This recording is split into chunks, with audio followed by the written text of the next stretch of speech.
तो खट्टर सरकार ने करनाल की 2 राइस मिलों न्यू राइस इंडिया और बालाजी एग्रो इंडस्ट्री के खिलाफ एफआईआर दर्ज करने के निर्देश दिए।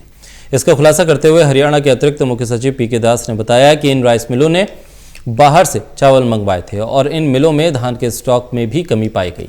इसके चलते सरकार ने इनके खिलाफ कार्रवाई की है। उन्होंने बताया कि राइस मिल विभाग की तरफ से कार्रवाई की गई है। वहीं उन्होंने बताया कि जिन आढ़तियों ने 2 लाख के करीब किसानों की फसलों की खरीद का भुगतान देरी से किया था, जिसका ब्याज 28 करोड़ रुपए के करीब बनता है, वो पैसा सीधा किसानों के खातों में जमा करवाया जाएगा। सरकार ने 2 राइस मिलों के खिलाफ क्यों एफआईआर दर्ज करने के निर्देश दिए और जिन आढ़तियों के किसानों का भुगतान देरी से किया है उसके खिलाफ सरकार ने क्या कार्रवाई की है, इस बारे में खाद्य एवं आपूर्ति विभाग के अतिरिक्त मुख्य सचिव पीके दास से बात की हमारे संवाददाता अनिल कुमार ने। हरियाणा सरकार ने 2 राइस मिलों के खिलाफ एफआईआर दर्ज करने के निर्देश दिए हैं। किस कारण से सरकार ने 2 मिलों के खिलाफ एफआईआर करने के निर्देश दिए हैं, इस समय मेरे साथ हैं अतिरिक्त मुख्य सचिव पीके दास, इनसे जानते हैं। जी, गुप्त सूत्रों से हमें खबर मिला था कि 2 चावल से भरे ट्रक करनाल में एक जगह खड़े हैं और ऐसा लगता था कि ये जो चावल के ट्रक है बाहर के किसी राज्य से मंगाए गए हैं और हमें जो कस्टम मिलिंग राइस करके देने वाले जो किसी राइस मिल के लिए मंगाया गया है। इसको ध्यान में रखते हुए मैंने डीसी करनाल से ये कहा था कि इसके तुरंत जांच कर लिया जाए। तो कल डीसी करनाल ने एसडीएम करनाल के माध्यम से इसकी जांच करवा लिया है और ये पाया गया है कि 2 राइस मिल हैं जिनके लिए ये चावल भरे ट्रक मंगाए गए थे। ये जो दोनों मिलें हैं इनमें हमारे जो जीरी के स्टॉक होना चाहिए था उसका भी वेरिफिकेशन कर लिया गया है। हमारे जीरी के भी जो स्टॉक में कमी पाई गई है। इसे ऐसा प्रतीत होता है कि ये दूसरे राज्य से चावल खरीद के उसको हमें कस्टम मिलिंग करके देने की कोशिश कर रहे थे और जो चावल जीरी हमारा उनके पास था वो जीरी शायद उन्होंने कहीं उसको डाइवर्ट कर दिया है। ये दोनों ही चीज़ें इरेगुलर है। हमारे जीरी को डाइवर्ट करना और किसी दूसरे राज्य के पीडीएस के चावल को लाके हमें उसको दे देना, ये दोनों गलत चीज़ें हैं। तो इसके लिए विभाग के कार्रवाई भी हो सकता है और उसके पुलिस की कार्रवाई भी हो सकता है। तो मैंने ऑलरेडी आदेश दे दिए हैं डीएफएस से करनाल इसके बारे में पुलिस केस दर्ज करेंगे। इसके अलावा जो जीरी की कमी है उसको भरपाई करने के लिए हम मिलों से रिकवरी भी करेंगे।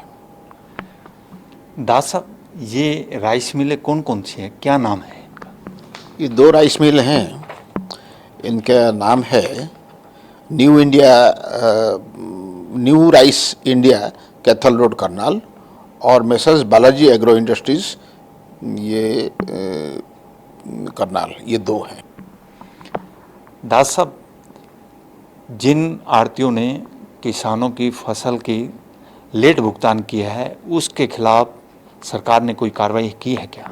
जी, इसमें हमारी पहले से जो हिदायत दी गई थी ये दी गई थी कि ई खरीद के माध्यम से आढ़ती किसान के खाते में पेमेंट करेंगे और जब उनके बैंक अकाउंट में पैसे पहुंच जाए उसके 3 दिन के अंदर अंदर ये पेमेंट करेंगे।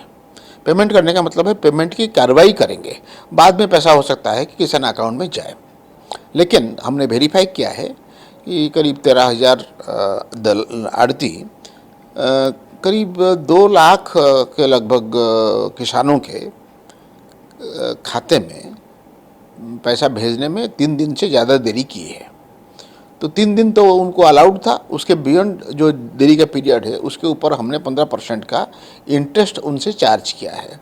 ये कुल करीब 28 करोड़ रुपए का इंटरेस्ट अमाउंट हमने आढ़तियों की जो दामी है उससे काट लिया है और ये पैसा हम बहुत जल्द किसान के खाते में सीधा भेजने वाले हैं।